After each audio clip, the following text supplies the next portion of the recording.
The dead don't speak, but their stories do. Welcome to Hidden Killers with Tony Brueski, featuring defense attorney and host of the podcast, Defense Diaries, Bob Motta. The trial against Richard Allen, it's coming up here in October, and several motions being presented before Judge Gull recently. And, what we know so far of what's come back, they have been denied the motion to dismiss, but there are still a couple that are pending. Joining me to discuss and explain where things are at, Bob Motta, defense attorney, host of the podcast Defense Diaries. Get it wherever you get podcasts. All right, what's your thoughts where we're sitting right here, right now, waiting for Gull to come back on that third-party defense, third-party culprit theory, and the denial of dismissing all this? It's coming. Trial's coming, and soon. We're talking like a little less than 2 months, or maybe slightly. And that is the blink of an eye for attorneys preparing for a case like this. So we're waiting on a couple of different rulings. Really, the most critical rulings in the eyes of the defense, far more than the motion to dismiss, which she denied. I fully anticipated that. That's a huge ask of a court to have them dismiss charges based on.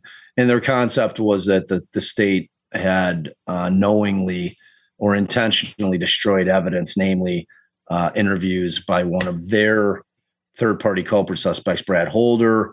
Gull was not compelled. She did not find it to be a compelling argument. She felt that they didn't address the timeline and the fact that, in the estimation of law enforcement, Brad Holder is alibied out because he was at work during the day.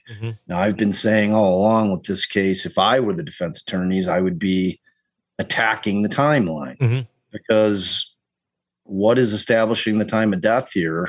It appears to be activity on Libby's phone, and that's it. Yeah.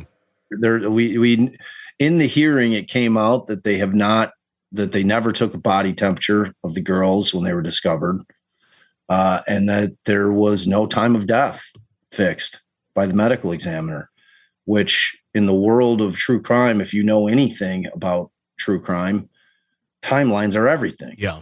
So the attack has to be that this took place at a much later time, because the state has now, in that very same hearing, they locked themselves into between 2:30 and 3:30 is when they believe that the girls were killed, not 2:15.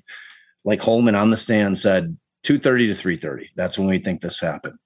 So if you're the defense, you're attacking that. You're saying, Sure. okay, well, what is your proof of that? Like, what is it? And we have this new evidence. So the motion to dismiss, I was not surprised she denied that. That is, like I said, that's a extreme measure for the court to take. I never thought that she was going to grant that in a million years. It did give you some insight into her mindset, though. Like she is of the mindset that the Holder alibi is legit. Yeah. She is of the mindset that the timeline is legit. Like she just showed her hand. Yeah. Like she did not need to make those findings. I was surprised that she did, frankly. And as far as the other one, it was a motion to compel, wherein the defense was trying to get certain evidence that they say is still outstanding. The only thing that I know is still outstanding is the forensic guy for ISP, Indiana State Police, Trooper Cecil, is doing an updated Cellubrite extraction of Libby's phone. And I think that was due. She from the date that the order dropped, they had 10 days to get that over to the defense, So which is, we're 7 years in, man. And they're still doing extractions of Libby's phone. Now their excuse is that they're using the most updated, version of Cellubrite, and that it has more tools, which I'm cool with. Sure. As long as they're getting the reports of everything that preceded that, and if law enforcement's continuing to try to mine information out of that phone through updates that have added features through Cellubrite, do it. Yeah. Like, we're trying to get to the truth here. Yeah. And I hope that law enforcement's trying to get to the truth here. If there's something on that phone, like we know that at 4:33 a.m.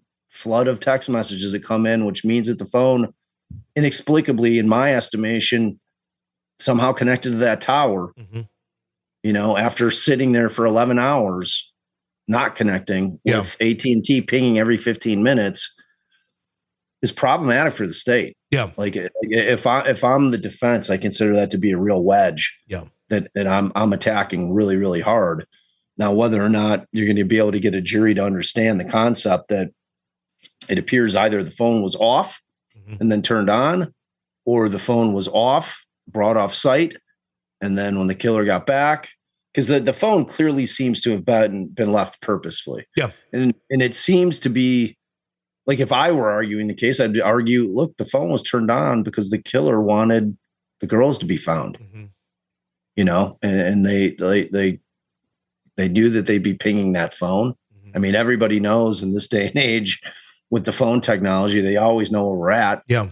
So that to me, the most reasonable explanation as to why the phone came on is because the killer wanted the girls recovered. Yeah. Yeah. Timeline's going to be very key in all this when it finally does go to trial here in October. It's fascinating. We'll see where the rest of her decisions lie on the third party culprit here in the coming weeks. You're in the thick of a true crime saga, every detail sinking in, and then, wham, a commercial about something you couldn't care less about.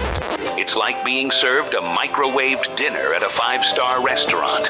But it doesn't have to be this way. Go for True Crime Today Premium Plus on Apple Podcasts. With True Crime Today Premium Plus, you get uninterrupted, ad-free episodes, extended interviews that dig even deeper into the muck, and early access so you can brag to your friends. It's like ordering the secret menu at a crime buffet. So, search for True Crime Today Premium Plus on Apple Podcasts, subscribe, and savor every twisted detail without interruption.